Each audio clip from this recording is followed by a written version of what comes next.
بندی کا نہیں، یہ سنی کا عقیدہ ہے، کسی دیوبندی کا نہیں۔ اس لیے کہ یہ میرے ہاتھ میں بانی دارالعلوم دیوبند مولانا قاسم نانوتوی صاحب کی کتاب تفسیر الناس موجود ہے۔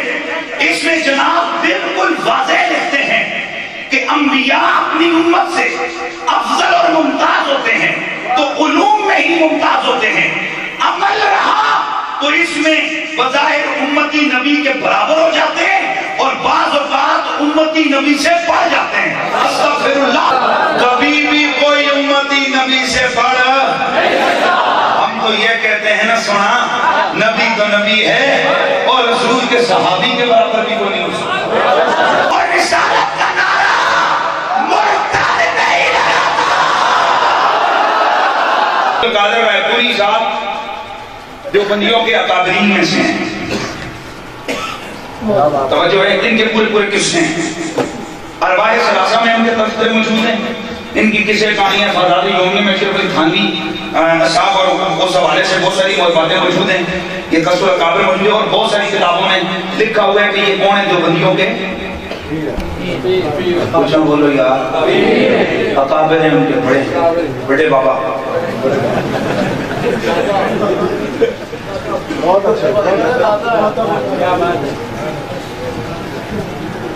یہ بڑے غور سے آپ نے سننا ہے کے بارے میں کہ اوپر سے ہاتھی کے دانت کھانے کے اور دکھانے کے، اور یہ ان کے آج کل کے لوگ ختم نبوت یوتھ فورمیں بنا کر پھرتے ہیں، مرزائیوں کو للکارتے پھرتے ہیں۔ یہ کتاب میں نے نہیں چھاپی، مجلس نشریات اسلام کراچی دیوبندیوں کا ادارہ ہے، سننا ذرا، اے غور نہ سننا۔ اس زمانے میں مرزا غلام احمد قادیانی کے دعوے اور دعوت کا بڑا غلغلہ تھا۔ پنجاب میں خاص طور پر مسلمانوں کی کم بستیاں اس چرچے اور تذکرے سے خالی تھی، اس کا مطلب ہے اس کی گستاخی اور کفریات ضائع ہو چکے تھے۔ ان کی کتابیں اور رسائل مسلمانوں میں پڑھے جاتے تھے اور ان پر بحث و گفتگو کا سلسلہ جاری رہتا۔ حضرت کے وطن کے قریب ہی بہرا ہے، وہاں کے ایک عالم جو حضرت کے خاندانی بزرگوں کے شاگرد بھی تھے، حکیم نور الدین مرزا صاحب کے خاص معتقدین اور مومنین میں سے تھے، اور ان کی نصرت اور رفاقت کے لیے مستقل طور پر قادیان میں سکونت پذیر تھے۔ مرزا صاحب کے عند اللہ مقبول اور مستجاب الدعوات ہونے کا ان کے معتقدین اور لڑکے اثر میں عام چرچا تھا، یعنی مرزائی یہ کہتے تھے کہ ہمارا مرزا مستجاب الدعوات ہے اور اس کی دعائیں قبول ہوتی ہیں۔ حضرت نے مرزا کی تصنیفات میں کہیں پڑھا تھا، حضرت نے کہ ان کو خدا کی طرف سے الہام ہوا ہے، یعنی الہام تو بات کی گل ہے، اجیبو اللہ دعائے کا اللہ فی شرکائے کا، یعنی میں تیری ہر دعا قبول کروں گا سوائے ان دعاؤں کے جو تیرے شراکت داروں کے بارے میں ہوں۔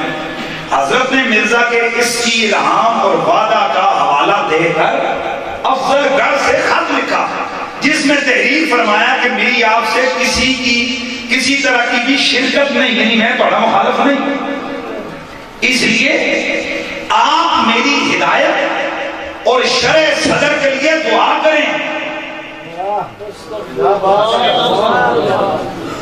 اور وہاں سے مولوی عبدالکریم صاحب کے ہاتھ پر لکھا ہوا جواب ملا، تمہارا خط پہنچا، تمہارے لیے خوب دعا کرائی گئی، تم کبھی کبھی اس کی دہانی کرا دیا کرو۔ حضرت فرماتے تھے کہ اس زمانے میں 1 پیسہ کا کارڈ تھا، میں تھوڑے وقفے کے بعد 1 کارڈ دعا کی درخواست کا ڈال دیتا تھا۔ میں ہفتہ وار خط لکھتا تھا، مرزا صاحب میرے لیے دعا کریں، سمجھ آئی؟ توجہ، یہ ہیں مرزا عبد القادر رائے پوری صاحب، یہ ہیں دیوبندیوں کے اکابر۔ مرزا الہام کے دعوے بھی کر رہا ہے، مرزا نبوت کے دعوے بھی کر رہا ہے، مرزا کے مرید اس کو نبی بنا کے پیش کر رہے ہیں، اور یہ مولوی آپ دیوبند صاحب اس کو کیا کہہ رہے ہیں؟ حضرت میرے لیے ایک بار نہیں، روز کارڈ بھیجنا۔ اب مجھے آپ کیا کہیں گے؟ بہت سارے لوگوں کو پتہ نہیں ہے کہ دیوبندیوں کے ساتھ ہمارا اختلاف کیا ہے.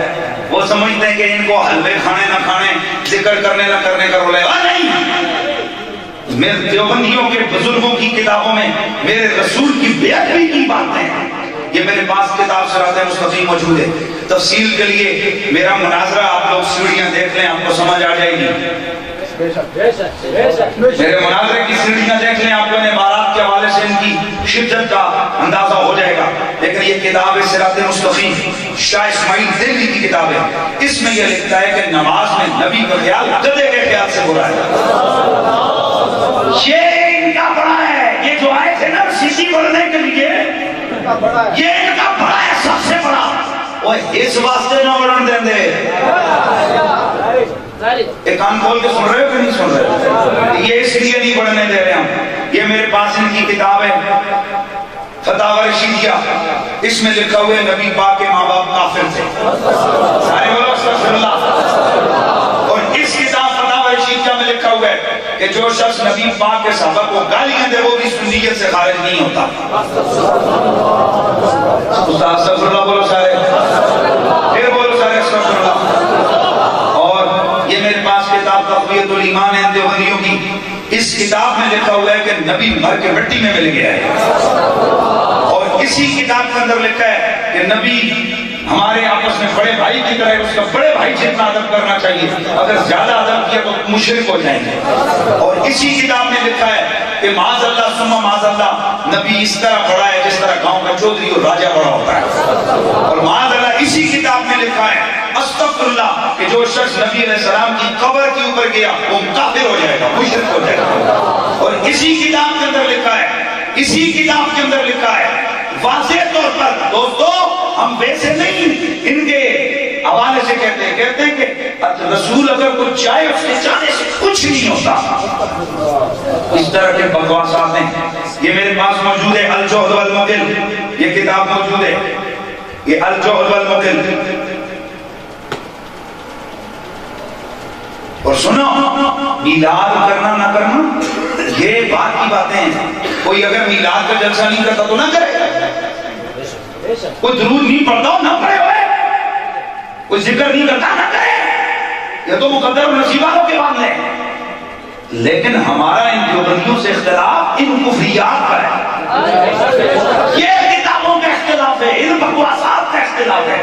یہ کتاب ہے محمود الحسن دیوبندی کی الجوہد والمقل، استغفر اللہ ثم استغفر اللہ ثم استغفر اللہ. اس الجوہد والمقل میں لکھا ہے کہ اللہ تبارک و تعالی ہر غلط کام نکال دے گا، ہر غلط کام نکال دے گا. اور اسی طرح بے شمار ان کی کتابیں ہیں. یہ کتاب ہے میرے پاس ان دیوبندیوں کی بلغت الحیران. اس میں لکھا ہے کہ معاذ اللہ میں نے نبی علیہ السلام کو پل صراط سے گرتے ہوئے دیکھا اور میں نے ان کو گرتے ہوئے بچا لیا.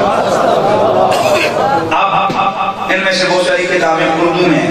اینی باڈی، کوئی آدمی ایک بھی جو چاہتا ہے کہ میں اس کتاب کو پڑھنا چاہتا ہوں اپنی آنکھ سے، پلیز اپنی جگہ پہ پڑھو.